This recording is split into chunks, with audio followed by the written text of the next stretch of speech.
Now, this is the last section which will include two things. Number one, metal carbonyl study, and last part, applications of coordination compounds. And that will end our long going topic of coordination compounds.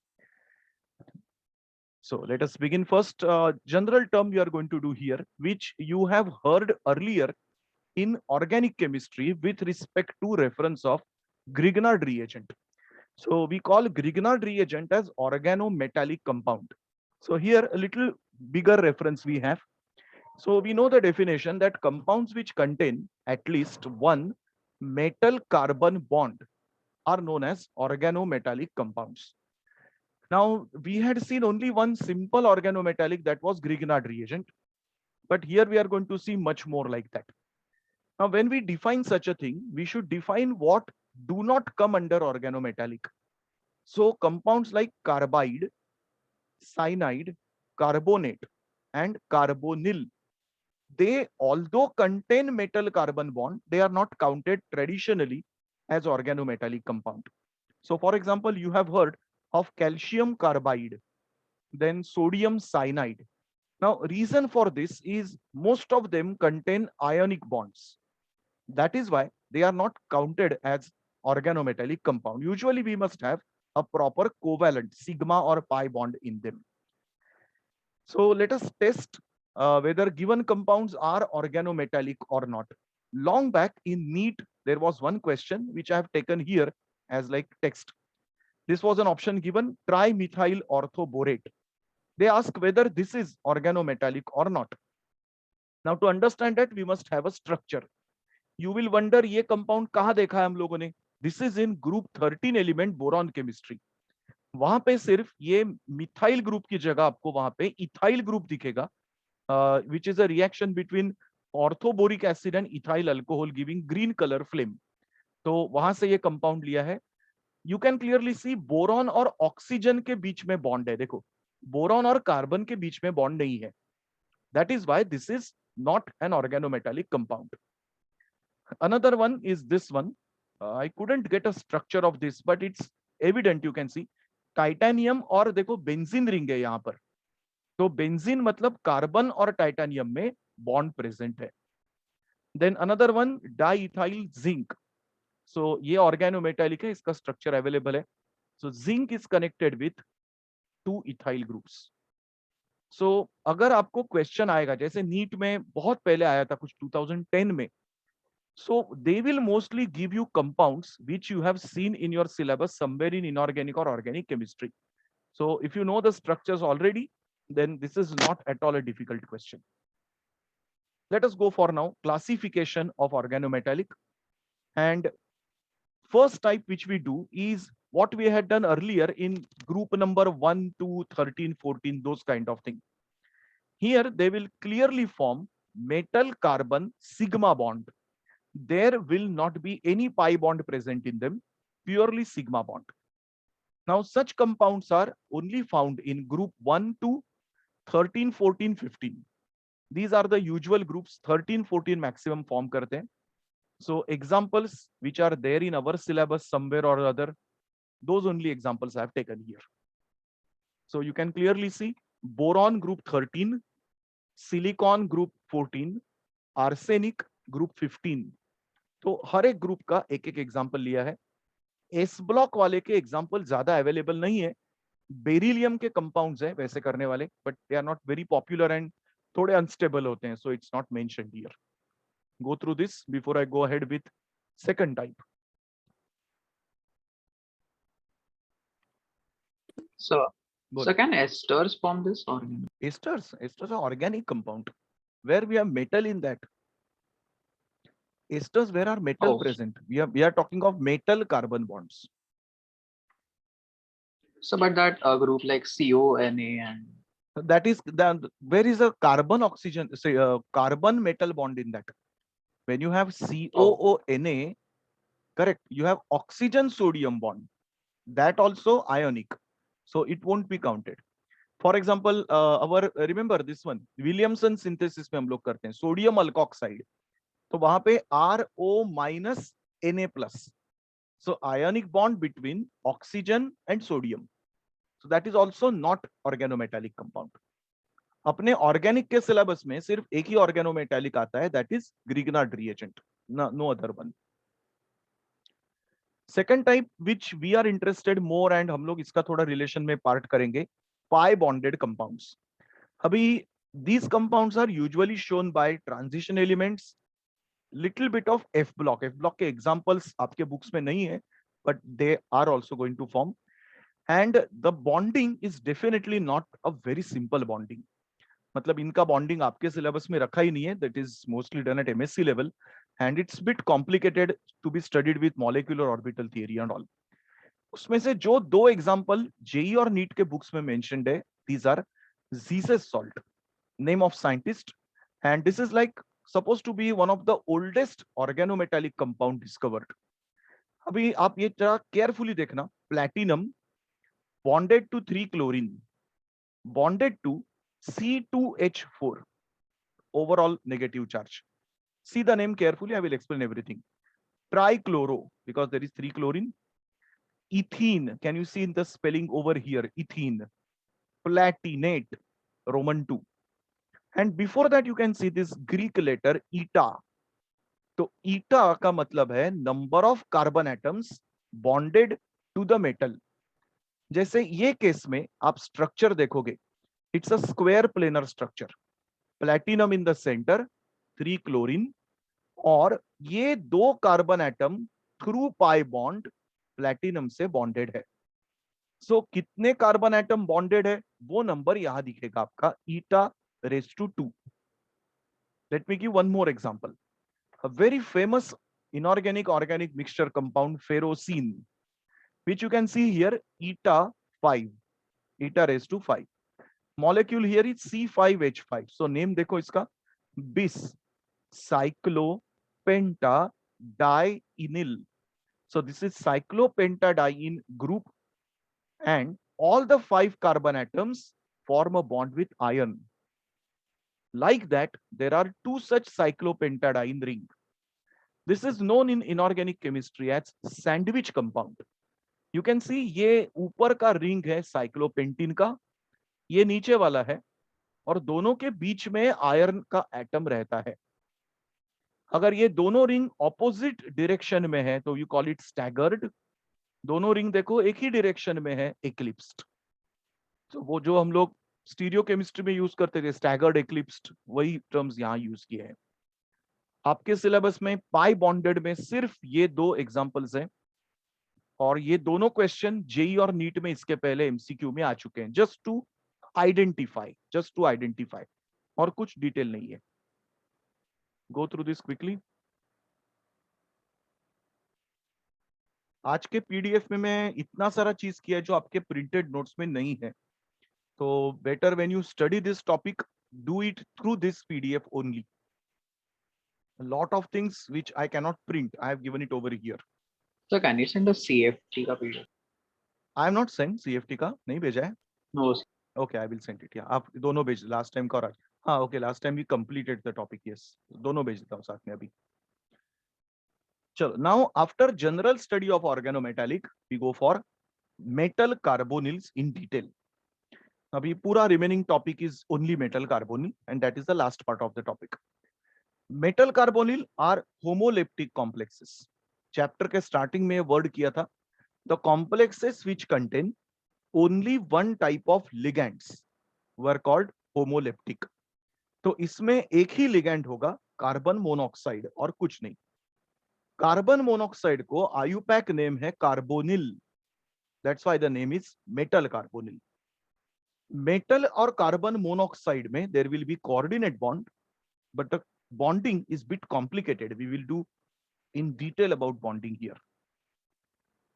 Most of the transition elements form metal carbonyls, and all the carbonyls, there will be zero oxidation state, at least most of the cases. Very few have exceptions. Usually जो central part of D block रहता है, जैसे Mn, Fe, cobalt, these elements usually form stable metal carbonyl.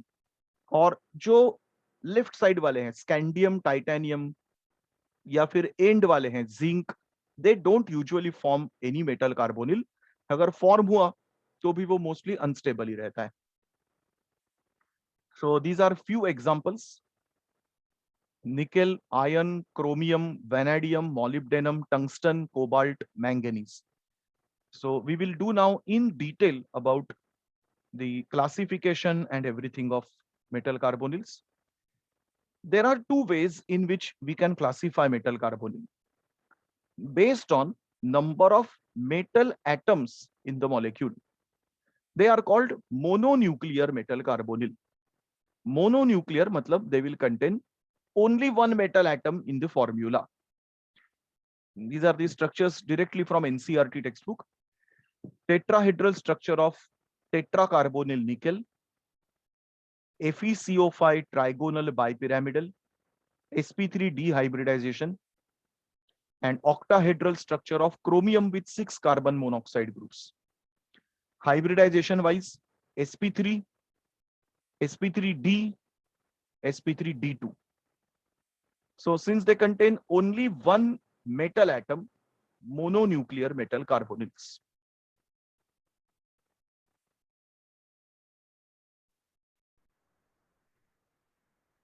So these are all the mononuclear metal carbonyls you have. After this, we have second one that is called polynuclear. So polynuclear will contain multiple metals. For example, if they contain similar two metal atoms, they will be called homonuclear. If they contain multiple metal atoms, like you can see in this example, manganese and cobalt, manganese with rhenium, they will be called heteronuclear. So examples which you have in our syllabus are homonuclear actually. So this is, you can see two manganese, and each manganese is connected with 1, 2, 3, 4, 5 carbon monoxide. Here 5. Above all, manganese, there will be a bond present.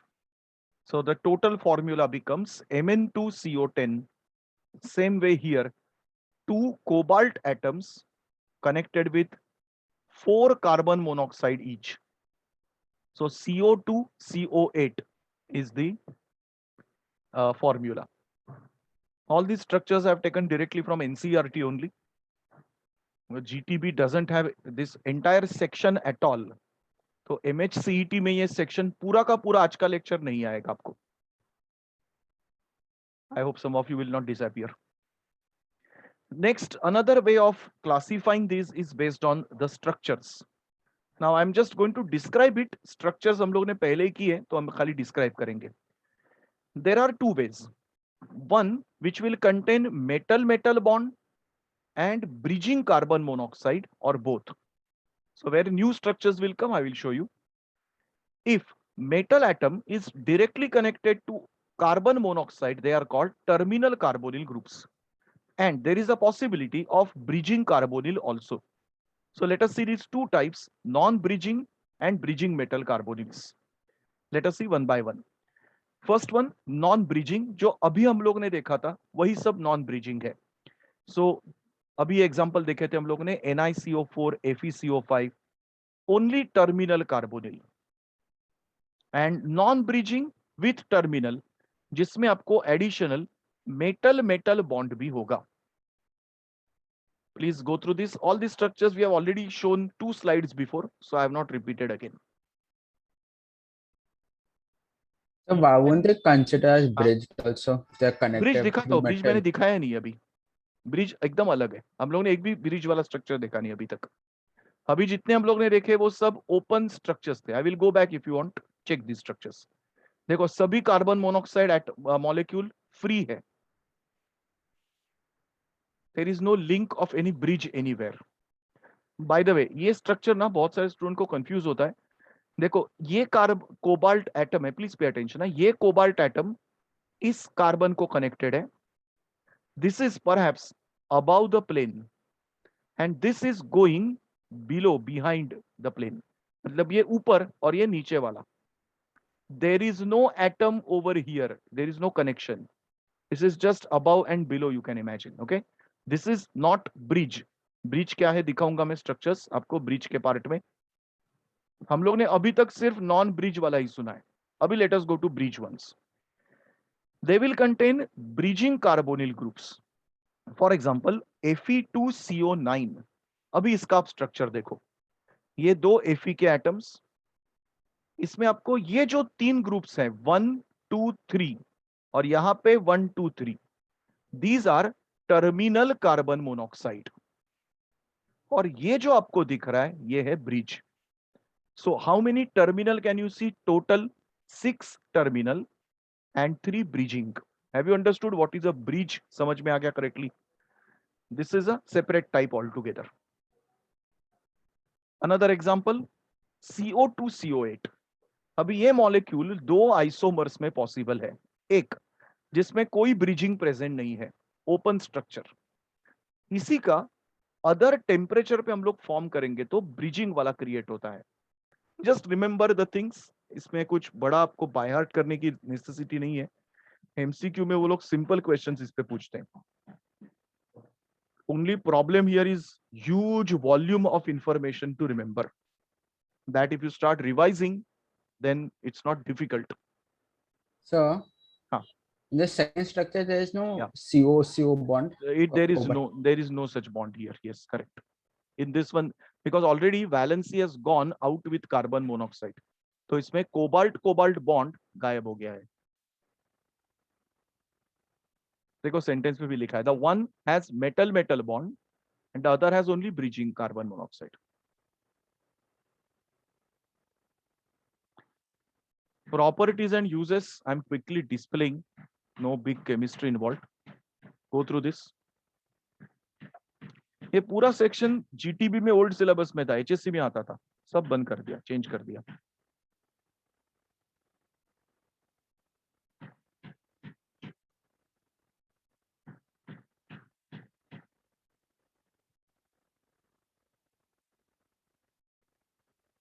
चलो, can we go ahead? Yes, sir.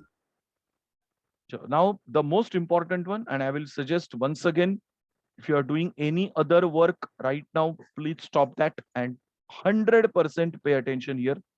Thing is not very easy. Please pay attention. When we consider metal carbonyl bond or metal carbon bond, it can only be understood if you know molecular orbital diagram of carbon monoxide. Now this molecular orbital diagram हम लोग को bye heart करने की कुछ जरूरत नहीं है, but दो फीचर आपको सिर्फ याद रखना है. Feature number 1, don't go in detail, don't think of it also. Feature number 1, यहां से हम लोग इलेक्ट्रॉन फिल करते हैं मॉलिक्यूलर ऑर्बिटल्स में. ये जो ऑर्बिटल आपको दिख रहा है जिसमें इलेक्ट्रॉन्स लास्ट टॉप मोस्ट में प्रेजेंट है, इसे कहते हैं highest occupied molecular orbital, HOMO. तो कार्बन मोनोऑक्साइड में highest occupied molecular orbital is sigma 2s star. Sigma orbital में से इलेक्ट्रॉन को डोनेट करना ये बहुत बड़ी और डिफिकल्ट बात है. तो ये इलेक्ट्रॉन पेयर कार्बन मोनोऑक्साइड का एकदम वीक डोनर है. माइंड में इस सेंटेंस को एनग्रेव करके रखना, इसी पे आंसर आपका बेस्ड है. So please remember, sigma 2s star electrons are very difficult to donate to anybody else. Reason, they are in sigma orbital, they are in s orbital, tightly bound to the nucleus. So electron को donate करना difficult है. Number 2 point, lowest unoccupied molecular orbital.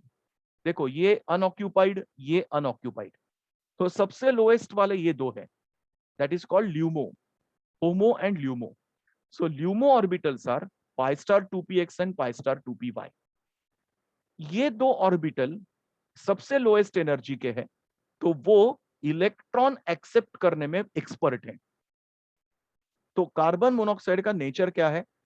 ऐसा एक electron pair जो donate करने में बहुत कंजूसी दिखाता है, और ऐसे ऑर्बिटल जो इलेक्ट्रॉन एक्सेप्ट करने में एक्सपर्ट है. दिमाग में क्लियर है ये पॉइंट? ये 2 पॉइंट याद रखना, ये पॉइंट और ये पॉइंट, तो आपको आंसर आगे का समझ में आएगा जो करने वाले. Can we go ahead? याद रहेंगे सबको? Sigma star 2s weak donor. Pi 2p orbital, strong acceptors. Keep in mind. Let us start the answer. ये जो मैंने अभी स्लाइड दिखाया ये आपके बुक में नहीं है. To understand the answer, I have made this additional thing. First point, जब बॉन्ड फॉर्म होगा किसमें, मेटल और कार्बन में, तो overlap will happen between filled bonding 2p orbital of carbon monoxide and empty d orbital of metal. This will be a sigma bond. So diagram देखो जो NCERT का diagram है. ये मेटल है, please pay attention. Metal with empty orbital, ये green orbital है empty, और carbon monoxide का ये जो ऑर्बिटल है ये है फिल्ड. तो इलेक्ट्रॉन कहां से कहां पे जाएगा, कार्बन के फिल्ड ऑर्बिटल से मेटल के पास. देखो एरो यहां पे, कार्बन टू मेटल बॉन्ड. अभी हम लोग ने बात किया था कि ये ऑर्बिटल है, ये वीक ऑर्बिटल हो सकता है क्योंकि जो फिल्ड ऑर्बिटल्स है वो वीक होते हैं. तो ये जो सिग्मा बॉन्ड फॉर्म होगा ये वीक बॉन्ड होगा. Something which is very odd in chemistry, sigma bond लेकिन वीक बॉन्ड. क्योंकि हम लोग हमेशा क्या बोलते हैं, sigma bond is strong bond, pi bond is weak. लेकिन यहां पर कुछ उल्टा पिक्चर है. That's why we are studying it in detail. So I repeat the points again. Electrons are donated from filled carbon monoxide orbital to empty metal orbital. Bond produced is sigma bond, but it's a weak bond. Read it. Any doubt before I go ahead? ये पहला bond form हुआ है. This is not final bond.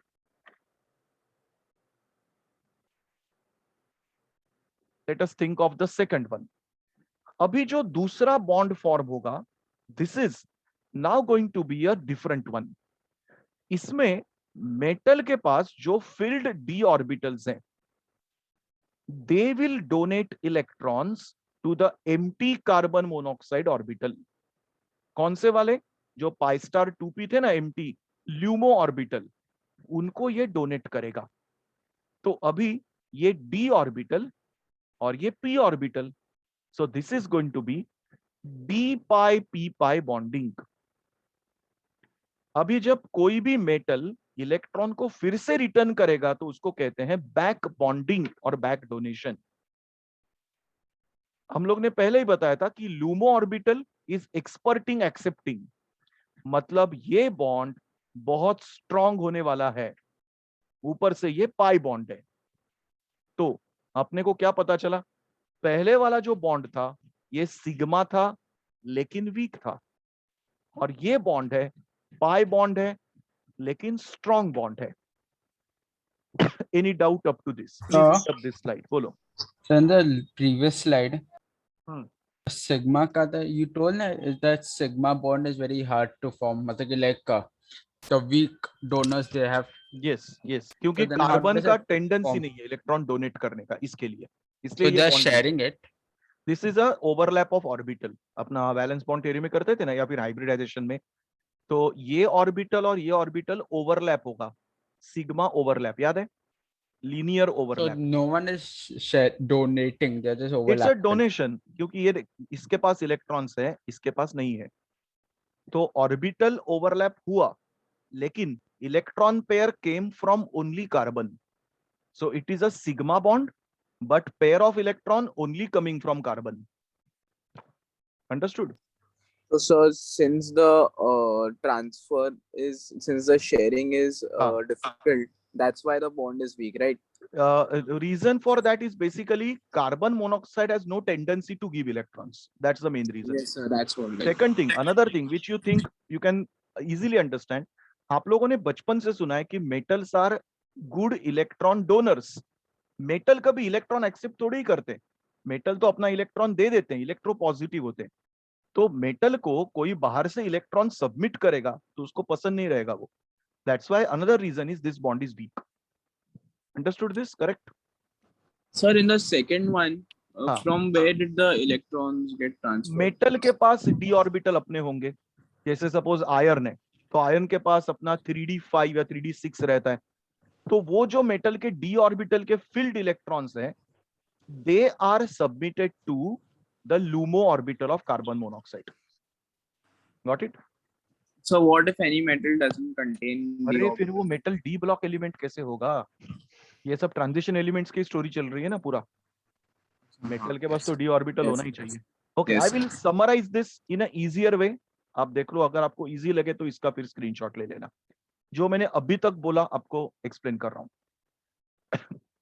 Point number 1 is carbon monoxide has 2 orbitals. One highest occupied molecular orbital, lowest unoccupied molecular orbital. This one has less tendency to donate. This one has high tendency to accept. ये समझ में आ गया सबको बरोबर से? ये आपका Yes, sir. Point कहां से निकला? कार्बन मोनोऑक्साइड के एमओ डायग्राम में से निकला. ये पहला पॉइंट. फिर बॉन्ड फॉर्मेशन कैसा हो गया? Metal and carbon monoxide. तो अभी कार्बन मोनोऑक्साइड ऑर्बिटल इलेक्ट्रॉन यहां देगा. तो ये जो बॉन्ड है ये है सिग्मा बॉन्ड. ये किससे फॉर्म होगा? होमो ऑर्बिटल से फॉर्म होगा इसके वजह से. तो that is why this bond is week. इसका रीजन सीधा यहां दिख रहा है, लेस टेंडेंसी. जबरदस्ती उसको इलेक्ट्रॉन देना पड़ रहा है, it's not interested in giving. तो ये बॉन्ड वीक है. Number 3, metal and carbon monoxide. अभी मेटल अपने इलेक्ट्रॉन कार्बन मोनोऑक्साइड को देगा. कहां से? डी पाई ऑर्बिटल से पी पाई ऑर्बिटल को. So it is a D pi P pi bond. मतलब इसके डी इलेक्ट्रॉन इसके पी ऑर्बिटल में जाएंगे. ये कौन से वाले हैं? लूमो वाले हैं. सो दैट इज व्हाई इसका टेंडेंसी बहुत स्ट्रांग है. So this is a stronger bond. By the way, this was pi, this was sigma. यहां तक समरी समझ में आ गया सबके? Perfectly clear. Yes, sir. तो Yes, sir. अभी देखो, मेटल कार्बन मोनोऑक्साइड. तो अभी अपने पास 2 बॉन्ड हो गए. एक यहां से यहां पे, दूसरा यहां से यहां पर. ये है सिग्मा वीक, ये है पाई स्ट्रॉन्ग. तो एक बॉन्ड दूसरे को स्ट्रेंथ देता है. तो ऐसे बॉन्ड को कहते हैं सिनर्जिक बॉन्डिंग. और ये जो मेटल ने बैक दिया तो उसको कहते हैं बैक बॉन्डिंग. ये टर्म्स याद रखना, ये एग्जाम में पूछते हैं. This is a best summary of metal carbonyl bonding. आपको इतने पॉइंट्स अगर बाय हार्ट हो गए तो आपको और कुछ करने की इस आंसर में जरूरत नहीं है.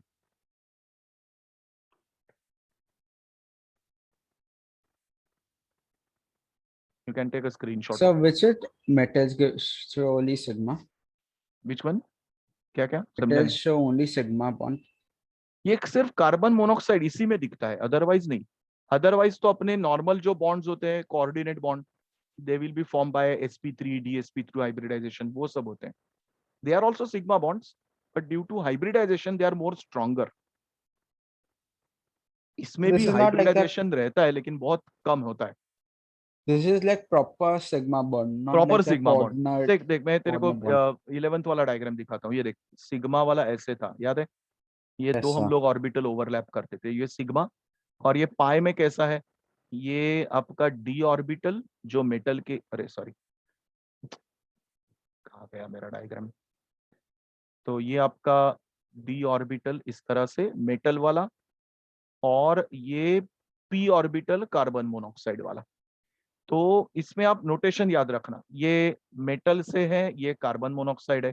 तो पहले कंडीशन में ये ऑर्बिटल फिल्ड है, और दूसरे कंडीशन में ये ऑर्बिटल फील्ड है.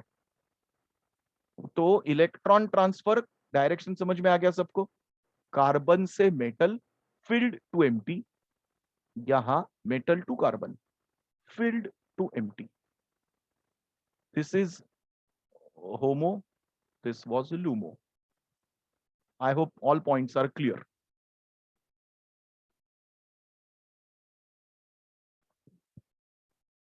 So sigma bond is synergic bonding, right? नहीं, together both are together called Oh.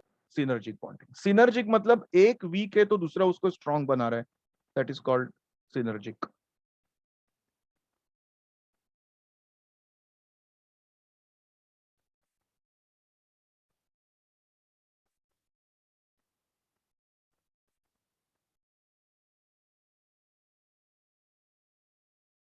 Can we go ahead? Done.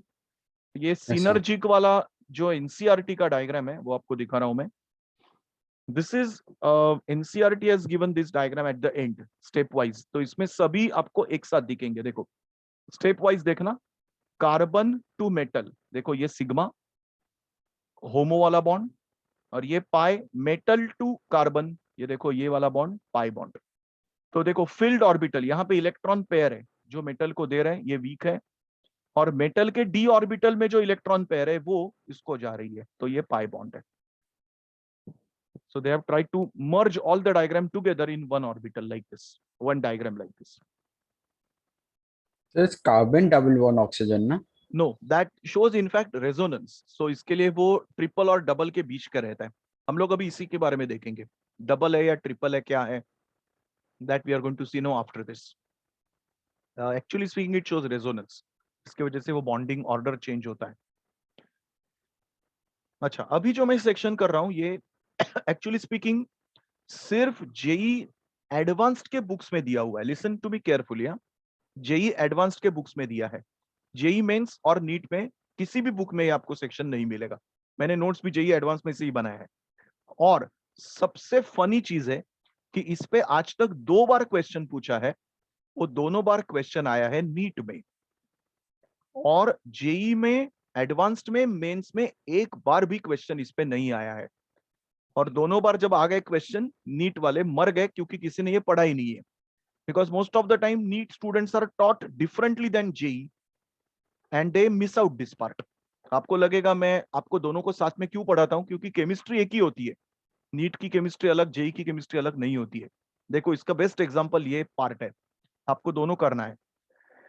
चलो first, and the things are little tough, please pay attention. Advanced का part है, obviously difficulty होगा, but you need to understand it. JEE वाले थोड़ा संभल के रहना, आज तक नहीं आया है, आपके बैच में पूछ सकते हैं, तो बी केयरफुल. आराम से.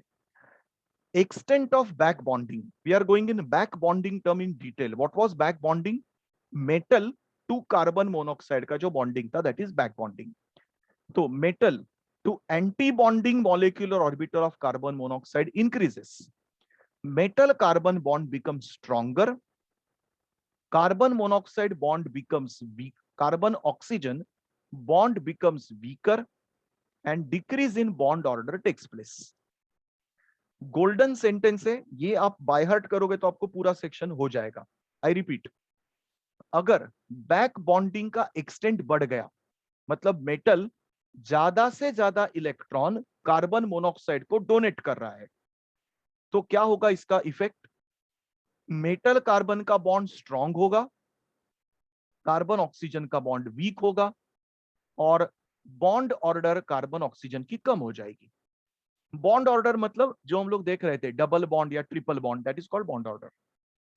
अगर हम लोग के पास प्योर कार्बन ऑक्सीजन मतलब कार्बन मोनोऑक्साइड है, तो कार्बन ऑक्सीजन की बॉन्ड लेंथ होती है 112 पिकोमीटर. लेकिन मेटल कार्बोनिल्स में ये इंक्रीज हो जाती है 115 तक.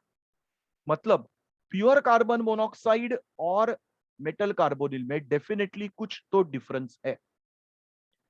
मैंने अभी तक क्या बड़बड़ की, ये फिर से मैं यहां समरी पॉइंट में लिख रहा हूं, सो दैट आपको थोड़ा बाद में इजी लगेगा. मैंने क्या बोला?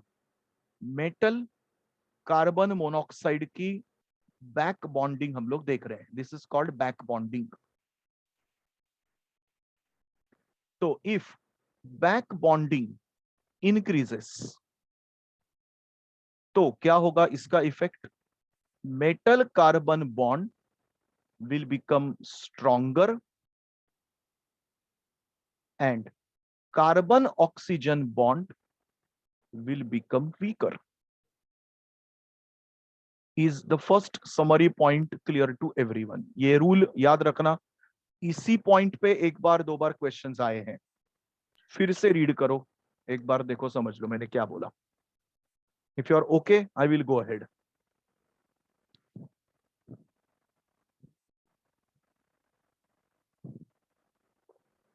वैल्यूज बाय हार्ट करने की जरूरत नहीं है, खाली रिजल्ट याद रखना. Next, because of the back bonding carbon monoxide is called pi acceptor ligand. Word is simple. Electron वो कहां पर एक्सेप्ट कर रहा है? पाई स्टार ऑर्बिटल में, लूमो ऑर्बिटल में. तो एक्सेप्ट होने वाले इलेक्ट्रॉन्स उसके पाई ऑर्बिटल में है, इसके लिए उसको कहेंगे पाई acceptor ligand. Drift of this pi electron density makes the ligand more negative. Obviously, carbon अगर इलेक्ट्रॉन को एक्सेप्ट कर रहा है तो कार्बन ऑक्सीजन मतलब carbon monoxide will become more and more negative, which will make sigma donating power better and better. तो देखो effect क्या हो रहा है. जितना कार्बन मोनोऑक्साइड ज्यादा से ज्यादा इलेक्ट्रॉन एक्सेप्ट करेगा, वहां पे आपका सिग्मा बॉन्ड और स्ट्रांग होते जाएगा. हम लोग सिर्फ कार्बन मोनोऑक्साइड के बारे में देख रहे हैं, लेकिन दूसरे भी लिगैंड्स होते हैं जो हम लोग स्टडी नहीं करते 12th स्टैंडर्ड में, लेकिन इनका स्ट्रेंथ ऐसा है. तो carbon monoxide actually is a poor ligand in that way. So pi acceptor capacity is opposite. Last वाला पैराग्राफ का समरी में बोल रहा हूं. क्या बोला मैंने? Carbon monoxide is a pi acceptor ligand. I am adding this summary here. Carbon monoxide is pi acceptor ligand. More the back bonding,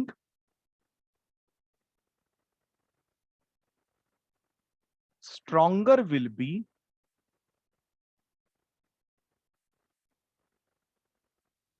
metal carbon sigma bond. Synergic का मीनिंग आपको अभी समझ में आएगा. एक अगर स्ट्रांग हो रहा है तो उसके वजह से दूसरा भी स्ट्रांग हो जाता है. This is called synergic bonding. Has everyone understood so far? यहां तक ठीक है? वो उसका स्क्रीनशॉट में सब होने के बाद एक टाइम देने को बोलूंगा आपको. We are going to update that page. चलो और point. With increase in number of d pi electron pair, carbon monoxide bond order decreases, carbon oxygen bond length increases. तो अगर कोई मेटल 2 इलेक्ट्रॉन दे रहा है, उसकी जगह दूसरा कोई मेटल अगर 4 इलेक्ट्रॉन दे रहा है, तो जितने इलेक्ट्रॉन इंक्रीज होंगे उतना carbon oxygen bond length increase होगा. Example I have shown over here. Please go through this quickly on your own. Tell me if you don't follow.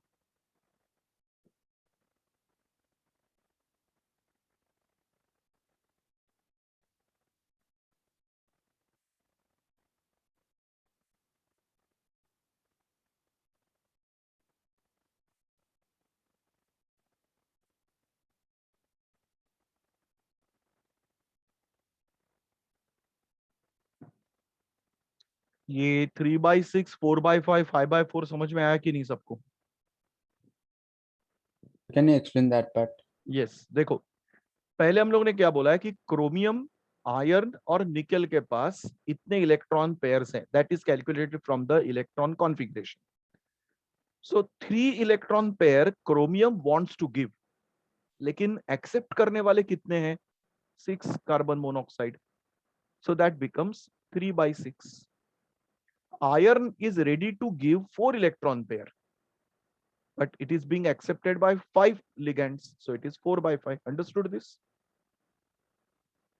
तो अभी आप बोल सकते हो कि इसका ऑर्डर कैसे आएगा, मतलब क्या रिलेशन है इसमें? कुछ समझ में आ रहा है सबको? थोड़ा I need to you to calculate it, think it over, क्योंकि मैंने ज्यादा डिटेल नहीं दिया यहाँ पे. आपको थोड़ा खुद को कंक्लूजन करने को मैं बोलने वाला हूँ. सो 3/6 मतलब ये है 0.5, करेक्ट?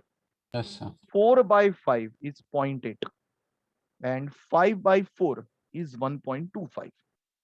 So अभी आप देखो कि जिसका नंबर है 0.5 उसका वैल्यू सबसे लो है कार्बन मोनोऑक्साइड में. और जिसका 1.25 है उसका हाईएस्ट है वैल्यू। तो अभी आप ऊपर का सेंटेंस देखो, increase in number of electron pair of metal, carbon oxygen bond order will decrease, carbon oxygen bond length increases. अभी लॉजिक समझ में आ गया करेक्टली इसका? So the 0.5 is the amount of electrons donated to the donated, carbon. Yes, resultant donation, correct correct. It be donated to each CO. Each CO, हाँ, मतलब actually average जैसा वो लोग निकालते हैं, एग्जैक्ट नहीं होता है तो एवरेज निकालते हैं वो लोग। तो क्या रूल हम लोग ने बोला? More the number of electron pairs donated from metal to carbon monoxide, CO bond length will increase.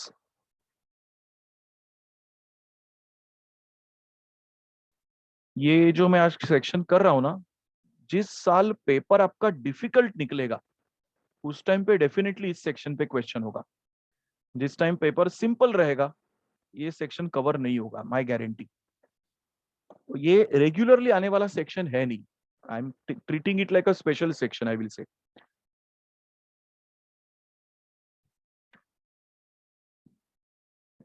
Another thing which was asked in 2016 or 17 NEET, once again, vibrating stretching frequency of carbon monoxide is directly related to bond order. Bond order is more, frequency will be high. Okay, what is the meaning of it? Let me explain first of all. Carbon और oxygen के बीच bond है। अगर हम लोग इस bond को infrared frequency supply करेंगे तो ये बॉन्ड स्ट्रेच होता है, और ये स्ट्रेच होने का एक अपना फ्रीक्वेंसी रहता है इंफ्रारेड का, उसको कहते हैं स्ट्रेचिंग फ्रीक्वेंसी। ये किस पर डिपेंड होता है? बॉन्ड ऑर्डर पे। Higher the bond order, higher will be the frequency. ये रूल याद रखना, इससे और डिटेल आपको एक्सपेक्टेड नहीं है। अगर फ्री नॉर्मल कार्बन मोनोऑक्साइड है तो उसका फ्रीक्वेंसी ये रहता है, लेकिन मोस्ट ऑफ द लिगेंड्स में ये फ्रीक्वेंसी ये रेंज में आ जाता है। तो can you tell me bond order increase हो रहा है या डिक्रीज हो रहा है? लिगेंड होने के बाद the value is decreasing, so bond order also must be decreasing. So this proves that lower bond order or higher bond length is due to the back bonding. Back bonding का ये actually एक proof है। तो एक data JEE के book में उन्होंने दिया है, तो आपको इस तरह से क्वेश्चंस आ सकते हैं। वो लोग आपको 3 या 4 मॉलिक्यूल देंगे, उनके वैल्यूज दे सकते हैं और आपको अरेंज करना पड़ेगा बॉन्ड लेंथ के सेंस में। So higher the frequency, higher is the bond order. तो फॉर एग्जाम्पल ये पूरे टेबल में आप देखोगे तो इसका बॉन्ड ऑर्डर सबसे हाईएस्ट होगा, 2204 वाला। May be after this 2100, like this you can get a question. So just understand the principle, आपको वैल्यूज कुछ भी बाय हार्ट नहीं करना है। So what summary I am going to add here, higher the bond order, or I will write it in a mathematical way, I hope everyone will follow that. Bond order is proportional to the infrared stretch frequency. इसके details आपके level में बिल्कुल नहीं है, frequency कैसे count करते हैं, क्या है, आईआर है, don't worry about it, just remember it as a result.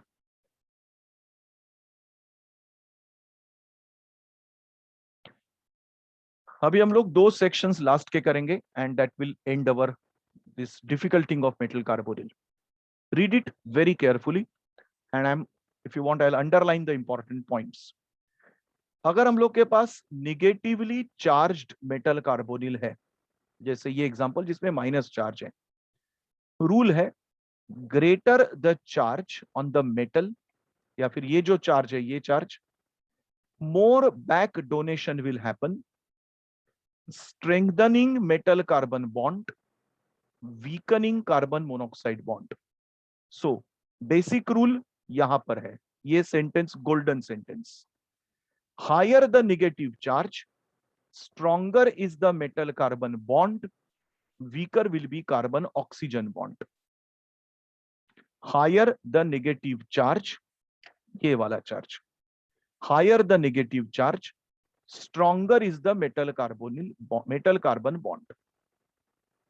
I repeat again, I'm writing it as a summary.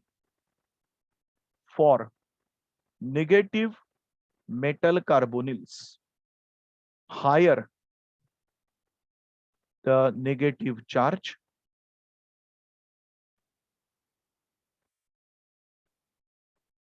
stronger is metal carbon bond. अभी एक सिंपल रूल आप याद रखना, अगर मेटल कार्बन बॉन्ड स्ट्रांग है तो carbon oxygen bond definitely weak रहता है. दिखाए बगैर मैं आपको पूछ रहा हूं, अगर पॉजिटिव कॉम्प्लेक्स होगा तो आप क्या रूल यहां पर लिखोगे?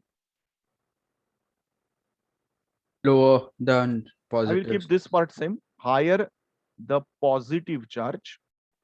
So how shall I change that part? Weaker. Weaker is metal carbon bond. Ulta effect, reverse effect is seen in this case. Okay, I will show you that point also. So अपना golden sentence यहां पर है.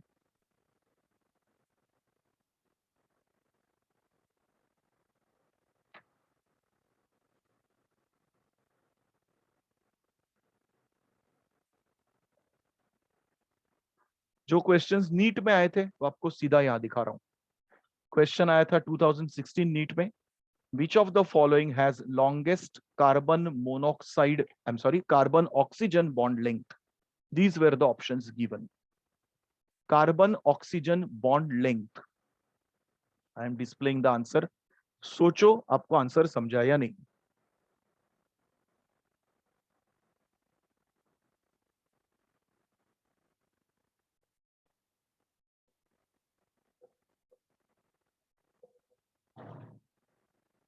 So stronger मतलब कि further away ना?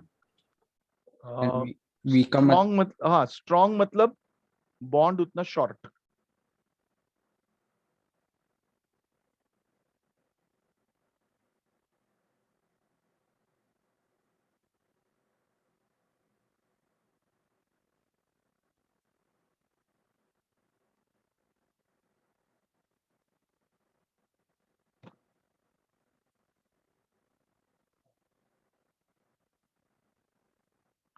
Let me show you another question which was in NEET 2011. You can see दोनों question NEET में ही आए हैं, जेई वाले आए नहीं questions.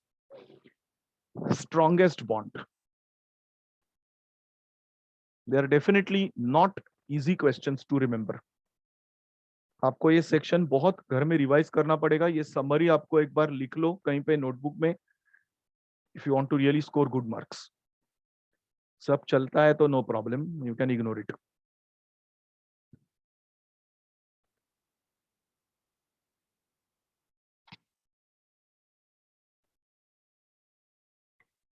Last part is of the topic is applications of coordination, and we finish coordination chemistry with this part. मैं जो simple applications है आपको सिर्फ display करूंगा. जो tough है I will talk about it. Read both these things. No need of any explanation as such. Cisplatin हम लोग ने इसके पहले भी सुना था. It's repeated again. कोई लास्ट सेंटेंस अगर आप देखोगे EDTA, there are cases where people by mistake consume mercury. Okay, कहाँ पॉसिबल है ये, कोई बता सकता है? Mercury thermometer. Yes, thermometer usually हम लोग आर्म पिट में रखते हैं टेम्परेचर के लिए. अभी आपके पास ओल्ड थर्मोमीटर है, डिजिटल है तो कोई टेंशन ही नहीं. पहले के जमाने में बहुत सारे लोग मुंह में रखते थे थर्मोमीटर. तो it used to be a case where mercury goes in your mouth. तो वो मर्क्यूरी अगर गया है, इंटेस्टाइन तक पहुंच गया, तो उसको निकालने के लिए ethylene diamine tetra acetic acid EDTA का सॉल्यूशन बना के ऑरेंज जूस में मिक्स करके वो लोग पिलाते थे doctors. EDTA goes and forms very strong bond with lead, mercury, any such heavy metal, and it is excreted through your system. That's the only way to save from heavy metal poisoning.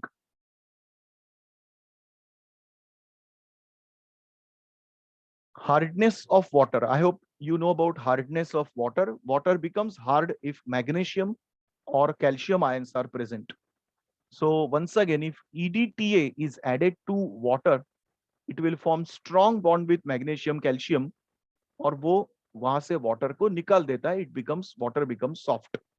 Soft मतलब ये ions absent है उसमें. Electroplating.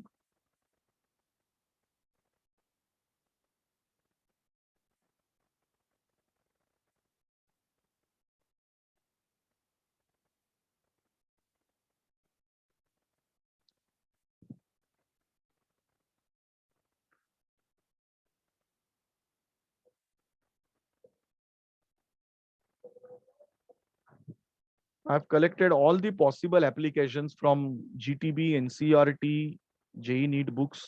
सबका collection है.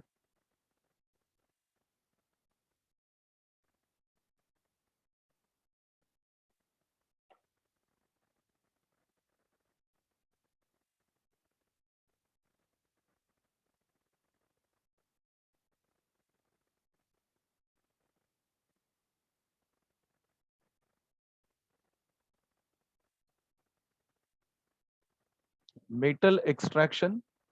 हम लोग last में एक जेई नीट का सिर्फ टॉपिक है मेटलर्जी करके, उसमें ये पार्ट करेंगे डिटेल में.